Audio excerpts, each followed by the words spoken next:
If light travels from a material that has a higher index of refraction into a material of lower index of refraction, in other words, it goes from someplace where the light is moving slower to someplace where the light is moving faster, an interesting thing can occur called total internal reflection. You've probably seen this.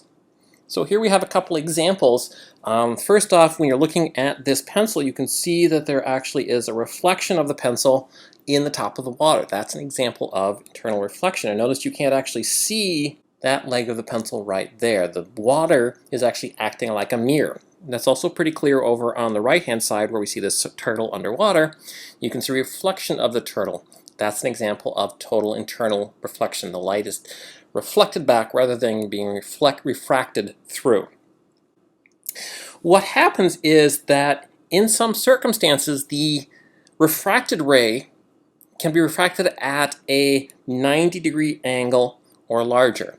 Now, it's not possible for light to be refracted back into the medium it came from. Refraction is something that occurs when light crosses the boundary.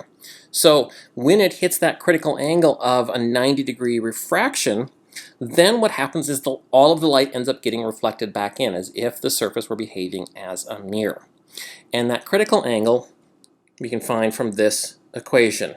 Theta sub c at a critical angle is the arc sine or inverse sine of n2 over n1.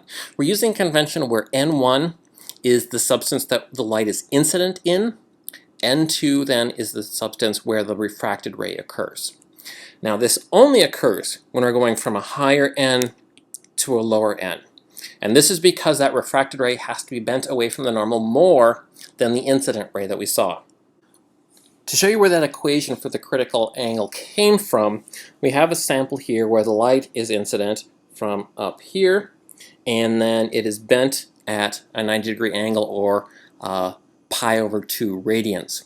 So then we go ahead and we set up our equation for Snell's law, and remember that the sine of pi over 2 goes to 1. So we can divide both sides by n1 to get this equation here. And now to get theta 1 by itself, I'm going to take the inverse sine, or the arc sine, of both sides. And so the effect of taking the inverse sine of the sine is to actually cancel out the sines and just leave the angle by itself. And so this then is the equation that I get for my critical angle. That's the angle where we will get total internal reflection. Now, one thing to notice is that since sine of theta cannot be larger than 1, in fact, sine of theta is always going to be less than or equal to 1. And if we look at our equation that sine theta 1 is n2 over n1, this then kind of reaffirms that notion that n2 has to be smaller than n1. In other words, we have to be going from a higher index of refraction to a lower index of refraction. So let's just take a quick example of a sample problem and figure out what is the critical angle for light passing from water into air. So I set up my step where I visualize the problem, and then in the planning stage I've written out all of my knowns and then the unknown quantity. We're trying to find that critical angle.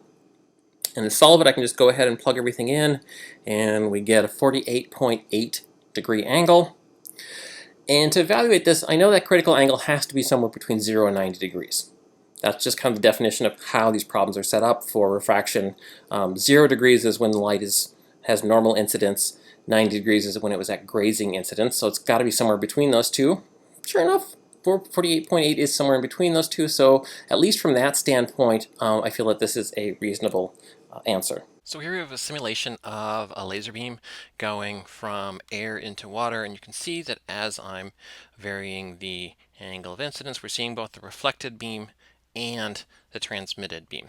Now, if I go ahead and switch this so I'm going from water into air, what you notice is as I increase the angle of incidence, the refracted angle gets closer and closer to 90 until at some point we hit 90 degrees, and now the laser is completely reflected. This is total internal reflection. And so essentially what we're doing is we're looking for that point where that refracted ray is going at 90 degrees and it can't refract back into the medium that it came from. So what has to happen is all of that energy that had been transmitted now goes back into the reflected beam.